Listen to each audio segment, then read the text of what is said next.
गांव की बहू। क्या सावित्री, मैंने सुना है कि मालती की बहू ने अपने सास ससुर को घर से निकाल दिया है। अब क्या कहूं, आजकल की बहुओं का कोई भरोसा नहीं है, कब क्या कर दें। मालती की बहू को देखकर कौन कह सकता था कि वो ऐसी निकलेगी। तू सही कहती है। आजकल की बहुओं को देख मुझे तो बड़ा डर लगता है। कहीं मेरी बहू भी ऐसी निकल गई तो।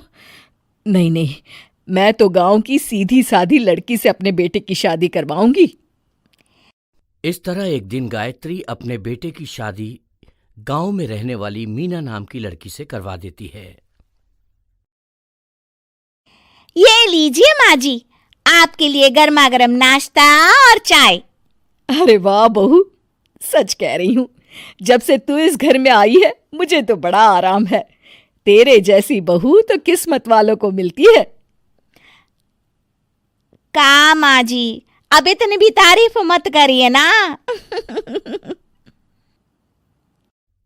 धीरे धीरे मीना गायत्री की चहेती बन जाती है और मीना भी गायत्री को कभी शिकायत का मौका नहीं देती थी।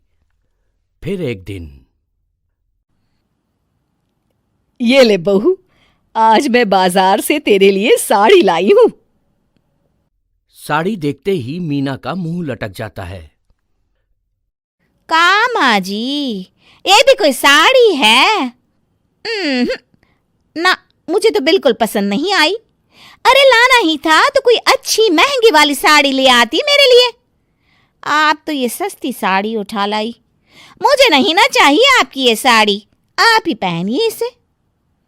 अरे ये क्या बहू, तू तो आजकल कुछ ज्यादा ही नखरे दिखा रही है। मैं इतने प्यार से तेरे लिए साड़ी लेकर आई हूं और तू है कि उल्टा मुझे ही दो बातें सुना रही है। अरे माँ जी, आप अपने लिए तो बड़ी डिजाइनदार और महंगी महंगी साड़ियां खरीदती हैं और मेरे लिए ये सस्ती साड़ी ले आई। आप समझती हैं कि मैं गांव से आई हूं इसलिए मुझे कुछ नहीं पता। हाँ, अरे कुछ नहीं, तुझे शहर की हवा लग गई है बहू। इस तरह दोनों सास बहू में रोज किसी न किसी बात पर लड़ाइयां शुरू हो जाती थीं। एक दिन गायत्री अपनी कुछ सहेलियों को अपने घर चाय पर बुलाती है। अरे बहू, मेरी सहेलियों के लिए बढ़िया चाय नाश्ता तो बना दे। अरे माँ जी, अभी ना मेरे पास बिल्कुल भी समय नहीं है। मुझे ब्यूटी पार्लर जाना है। चाय नाश्ता आप ही बना लीजिए। हाँ, तू कब से ब्यूटी पार्लर जाने लगी है? शहर आए 2 दिन नहीं हुए और देखो महारानी के नखरे शुरू हो गए।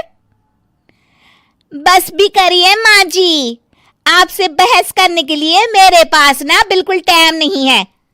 आपका क्या है, आप समझती हैं कि मैं गांव से आई हूं तो मुझे कुछ नहीं आता और आप जो रोज रोज मुझसे मेहमान नवाजी करवाती रहती हैं नौकरानी की तरह। मीना के कमरे में जाते ही, अरे ये क्या गायत्री, तू तो अपनी बहू की बड़ी तारीफ कर रही थी, लेकिन ये तो तुझे कुछ समझती ही नहीं। भाई मुझे तो लग रहा था कि तेरी बहू गांव की है तो सीधी सादी होगी, लेकिन इसने तो शहरी बहुओं को भी मात कर दिया। हाँ। अपनी सहेलियों के सामने अपनी बेइज्जती होते देख गायत्री आग बबूला हो जाती है। अरे क्या शहर और क्या गांव, मेरी तो किस्मत ही फूटी थी जो मैं इसे बहू बना के ले आई। भगवान जाने आगे और क्या क्या करेगी। अब तो मुझे कुछ ठीक नहीं लगता।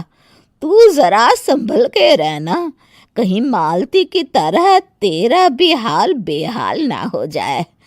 अच्छा, अब हम चलते हैं। अपनी सहेली की बातें सुनकर गायत्री थोड़ी घबरा जाती है। अरे ये सुशीला क्या बोलकर चली गई, कहीं इसकी बात सच ना निकल जाए। दूसरी तरफ मीना सारी बातें सुन लेती है। अगले दिन से गायत्री अपनी बहू से कोई काम करवाने से पहले 10 बार सोचती थी। ज्यादातर काम वो खुद ही कर लेती थी। अचानक अपनी सास में आए इस बदलाव को देख मीना, लाइए ना माँ जी, मैं कर देती हूँ ना काम। एक बात पूछूं माँ जी, आजकल ना आप बड़ी चुप चुप सी रहती हैं और अब मुझसे झगड़ना तो दूर, मुझसे खुल के बात तक नहीं करती आप। कुछ नहीं बहू, ऐसे ही। मीना अपनी सास की मंशा भांप जाती है और मुस्कुराते हुए कहती है, अरे माँ जी, चिंता मत करिए, मैं आपको घर से नहीं ना निकालने वाली। ये डर आप अपने मन से निकाल दीजिए। अरे छोटे मोटे झगड़े तो हर घर में होते रहते हैं, चाहे कुछ भी हो जाए, आप मेरी सासू माँ हो। मैं तो जिंदगी भर आपकी सेवा करूंगी माँ जी। अपनी बहू की बातें सुन गायत्री को एक प्रकार का संतोष होता है और उसकी सारी चिंताएं दूर हो जाती है। गायत्री अपनी बहू को गले लगा लेती है।